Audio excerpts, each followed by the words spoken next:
नमस्कार, मैं हूं राम विश्वकर्मा। आप देख रहे हैं एनबीटी ऑनलाइन। महाराष्ट्र में नई सरकार के गठन के बाद अब कैबिनेट विस्तार को लेकर हलचल बढ़ गई है। सूत्रों की ओर से बताया गया है कि 14 दिसंबर को कैबिनेट विस्तार हो सकता है। इसे लेकर पिछले कई हफ्तों से जारी खींचतान के बाद अब जो खबरें आ रही हैं उसके मुताबिक महाराष्ट्र के सत्तारूढ़ गठबंधन के तीनों प्रमुख दलों के बीच आखिरकार आपसी सहमति बन चुकी है और वे महाराष्ट्र के मंत्री पद के नामों को लेकर एक राय हो गए हैं। बताया जा रहा है कि इसी के बाद मुख्यमंत्री देवेंद्र फडणवीस ने अचानक दिल्ली का दौरा किया और आलाकमान से मिलकर उनकी रजामंदी के लिए भावी मंत्रियों के नामों की सूची उन्हें सौंपी है।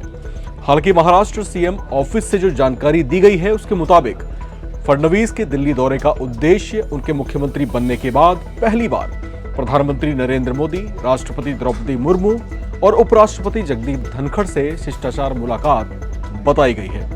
हालांकि इस तरह की शिष्टाचार मुलाकात के लिए डिप्टी सीएम एकनाथ शिंदे या अजीत पवार के दिल्ली दौरे के किसी प्लान की जानकारी नहीं दी गई है।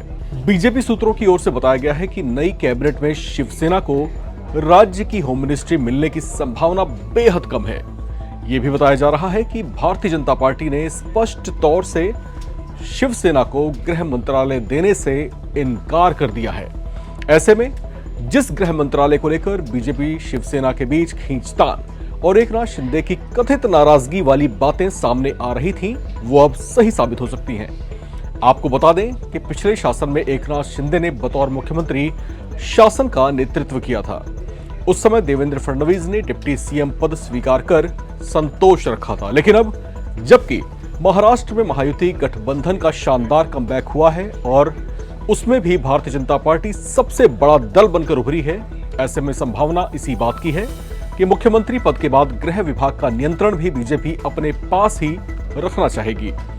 अब तक की जारी चर्चाओं के मुताबिक बीजेपी की ओर से 21 से 22 विधायक मंत्री बनाए जा सकते हैं, जबकि शिवसेना से 12 और एनसीपी से 10 मंत्री बनाए जा सकते हैं। चर्चाएं ऐसी भी हैं कि हो सकता है कि राज्य में 4 से 5 मंत्री पद खाली रखे जाएं, जिन्हें बाद में भरा जा सकता है। महाराष्ट्र की 288 सीटों में से 230 सीटें जीतने वाली महायुति गठबंधन से अधिकतम 43 मंत्री बनाए जा सकते हैं। ऐसे में संभावित नामों को लेकर भी हलचल तेज है। हालांकि संभावित मंत्रियों की सूची को लेकर इतनी सावधानी बरती जा रही है कि किसी को नए मंत्रियों के नामों की भनक तक नहीं लगने दी जा रही। हालांकि सरकार के गतिमान बने रहने और कामकाज में तेजी के लिए जल्दी से जल्दी प्रोफाइल्स बांटे जाने जरूरी हो गए हैं।